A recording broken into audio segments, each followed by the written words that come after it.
നമുക്ക് ഇദ്ദേഹത്തിൻ്റെ കഥ കൂടെ കേൾക്കാം. കാരണം ഇത് പറയുന്നതിന് ഉദ്ദേശം എങ്ങനെ ഒരു സാധാരണ പ്രോഡക്റ്റിനെ വ്യത്യസ്തമായി കണ്ട് എങ്ങനെ അതിനൊരു പുതിയ മാനം കണ്ടെത്താമെന്നുള്ളതാണ്. ഇതാണ് ബേസിക്കലി നമ്മൾ സ്റ്റാർട്ടപ്പ് കൊണ്ട് ഉദ്ദേശിക്കുന്നത്.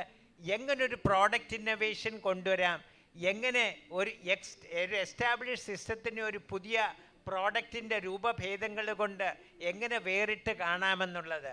ശ്രീ മാനസ് സാറേ, ഞാൻ എൻ്റെ കഥ പറയുന്നതിന് മുമ്പായിട്ട് ഞാൻ ഒരു കാര്യം ചോദിച്ചോട്ടെ. സാർ ഇതങ്ങനെ ഇത്ര മനോഹരമായിട്ട്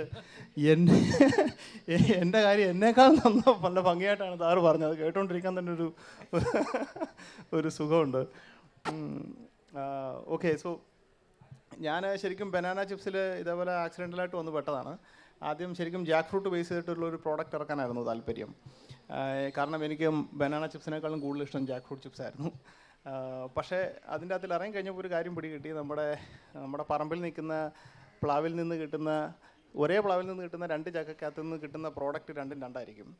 അത്രത്തോളം സ്റ്റാൻഡേർഡൈസേഷൻ നമുക്ക് കൊണ്ടുവരാൻ വളരെയധികം ചാലഞ്ചിങ് ആയിട്ട് നമുക്ക് തോന്നി. പക്ഷേ ബനാനക്കകത്തിൽ നമ്മളതൊന്ന് ട്രൈ ചെയ്ത് നോക്കിയപ്പം ഒരേ പറമ്പിൽ നിന്ന് വരുന്ന എല്ലാ ബനാനയ്ക്കും ഒരേ ക്യാരക്ടറിസ്റ്റിക്സ് ആയിരുന്നു. സോ സ്റ്റാൻഡേർഡൈസേഷൻ കുറച്ചുകൂടെ ഈസി ആയിട്ട് ഞങ്ങൾക്ക് വരുത്താൻ പറ്റി. അതുകൊണ്ട് തന്നെ അത് വളരെ ഒരു ഇമ്പോർട്ടൻറ്റ് ഫാക്റ്റാണ്. കാരണം നമ്മളൊരു ഇൻഡസ്ട്രിയൽ വയബിൾ ആയിട്ടുള്ളൊരു പ്രോഡക്റ്റ്, അതായത് ലോകമെമ്പാടും വിൽക്കത്തക്ക രീതിയിലുള്ളൊരു പ്രോഡക്റ്റ് ഉണ്ടാക്കുമ്പോൾ അതിന് സെയിം എക്സ്പീരിയൻസ് ആ പ്രോഡക്റ്റിന് കൊടുക്കാൻ കഴിയണം. ഒരാളൊരു പാക്കറ്റ് പൊട്ടിച്ചിട്ട് അത് ജമ്മു കാശ്മീരിൽ നിന്ന് പൊട്ടിക്കുവാണെങ്കിലും നമ്മുടെ കോവളത്ത് നിന്ന് പൊട്ടിക്കുവാണെങ്കിലും അതേ സെയിം എക്സ്പീരിയൻസ് ആയിരിക്കണം. എങ്കിലും നമുക്കതൊരു ഇൻഡസ്ട്രിയൽ വൈബിൾ ആയിട്ടുള്ളൊരു പ്രോഡക്റ്റ് എന്ന് പറയാൻ പറ്റുള്ളൂ. സോ അത് കൊണ്ടുവരാനായിട്ട് കുറച്ചുകൂടെ ഈസി ആയിരുന്നു.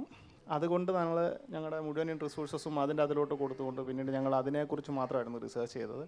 അങ്ങനെ പ്രോഡക്റ്റ് നല്ല ഭംഗിയായിട്ട് വന്നു. ഞങ്ങളത് 2020 ജാനുവരി ലോഞ്ച് ചെയ്തു. തൊട്ട് പറയുന്ന കോവിഡും വന്നു. പക്ഷേ ആ കോവിഡ് ഞങ്ങൾക്കൊരു നല്ലൊരു ഡിഫറെൻ്റ് ഒരു പ്ലാറ്റ്ഫോം ട്രൈ ചെയ്യാനായിട്ടുള്ളൊരു ഓപ്പർച്യൂണിറ്റി ആയിട്ട് കാണിച്ചു തന്നു. അങ്ങനെ ഞങ്ങൾ ഓൺലൈൻ സെല് ചെയ്യാൻ തുടങ്ങി. ഓൺലൈനിൽ ഞങ്ങൾ സെല് ചെയ്യാൻ തുടങ്ങി. കുറച്ച് കഴിഞ്ഞാൽ മനസ്സിലായി ഓൺലൈനിൽ നല്ല ഡിമാൻഡ് വരുന്നുണ്ട്. ഇവൻച്വലി ഞങ്ങൾ ഓൺലൈനിൽ പല പ്ലാറ്റ്ഫോമിൽ നമ്പർ 1 സെല് ചെയ്യാൻ തുടങ്ങി. അതൊരു കോൺഫിഡൻസ് ആയിരുന്നു. അങ്ങനെയാണ് ഞങ്ങൾ പിന്നീട് റീറ്റെയിലും ഇറങ്ങി. ഇപ്പോൾ സാർ പറഞ്ഞ പോലെ ഷാർക്ക് ടാങ്കിൽ ഒന്ന് പ്രസൻറ്റ് ചെയ്യാൻ കഴിഞ്ഞതോടുകൂടി നാഷണലി നല്ലൊരു അക്സെപ്റ്റൻസ് കിട്ടുകയും നല്ലൊരു വലിയൊരു ഓഡിയൻസിന് മുമ്പിൽ പ്രസൻറ്റ് ചെയ്യാൻ കഴിഞ്ഞതോടുകൂടി കൂടുതൽ ആൾക്കാർ അതിനെക്കുറിച്ച് അറിയാനും അവരത് വാങ്ങാനും ട്രൈ ചെയ്യാനും അവർക്ക് ഇഷ്ടപ്പെട്ടതുകൊണ്ട് തിരിച്ചു വന്ന് വീണ്ടും വാങ്ങി ഞങ്ങളെ ഈ ഒരു രീതിയിലോട്ട് എത്തിച്ചത്. സോ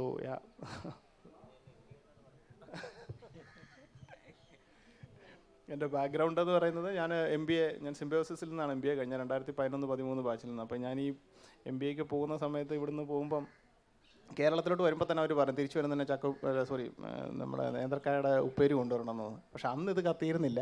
പിന്നീട് ഇതുമായിട്ട് ഇറങ്ങി കഴിഞ്ഞപ്പോൾ ഞാനിതെല്ലാം കണക്ട് ചെയ്യുമ്പോൾ ആലോചിച്ചു വരും. പക്ഷേ ഇത് നിമിത്തമായിരിക്കണം. കാരണം എനിക്കിപ്പോഴും ഓർമ്മയുണ്ട്, ഈ ആൾക്കാരിങ്ങനെ വെയിറ്റ് ചെയ്തിരിക്കുന്നുണ്ട്, നമ്മുടെ റെസ്പോൺസിബിലിറ്റി കൂടുമല്ലോ. അപ്പം നമ്മൾ കുറച്ച് ദൂരെ ഉള്ളൊരു സ്ഥലത്ത് ഏറ്റവും ബെസ്റ്റായിട്ട് ഉണ്ടാക്കുന്ന ഒരാളിനെ നമുക്കറിയാമായിരുന്നു. അവിടെ തന്നെ പോയി മേടിച്ചുകൊണ്ട് വന്നിട്ടാണ് ഇതുകൊണ്ട് ഞാൻ ഈ പൂനെക്ക് പോകുന്നത്. സോ അതൊരു ഐ ഓപ്പണിംഗ് ആയിരുന്നു. കാരണം നല്ല ക്വാളിറ്റി ബനാന ചിപ്സ് നമ്മുടെ കയ്യെത്തും ദൂരത്തൊരിക്കലും അവൈലബിൾ അല്ല എന്നുള്ളതും. പിന്നീട് മാർക്കറ്റിൽ ഇറങ്ങി കഴിഞ്ഞപ്പോൾ നമുക്ക് മനസ്സിലായി കേരളത്തിൽ മാത്രമല്ല ഇന്ത്യ ഒട്ടാകെയുള്ള ആളുകൾക്കും ബനാന ചിപ്സ് എന്താണെന്നറിയാം. പക്ഷേ നല്ല ക്വാളിറ്റി ഉള്ളൊരു ബനാന ചിപ്സ് ഈ കയ്യെത്തും ദൂരത്തില്ലാത്തതായിരുന്നു ഏറ്റവും വലിയ ഗ്യാപ്പ്. ആ ഗ്യാപ്പ് ഫില്ല് ചെയ്യാനാണ് ഞങ്ങൾ അന്ന് തൊട്ട് ഇന്ന് വരെ ശ്രമിച്ചത്. പക്ഷേ ആ ഫില്ല് ചെയ്യുമ്പോൾ അവർക്ക് കിട്ടുന്ന എക്സ്പീരിയൻസിൽ ഒരിക്കലും ഒരു കുറവ് വരാതെ എത്താനും ഞങ്ങൾ ശ്രമിച്ചു. So that eventually paid of.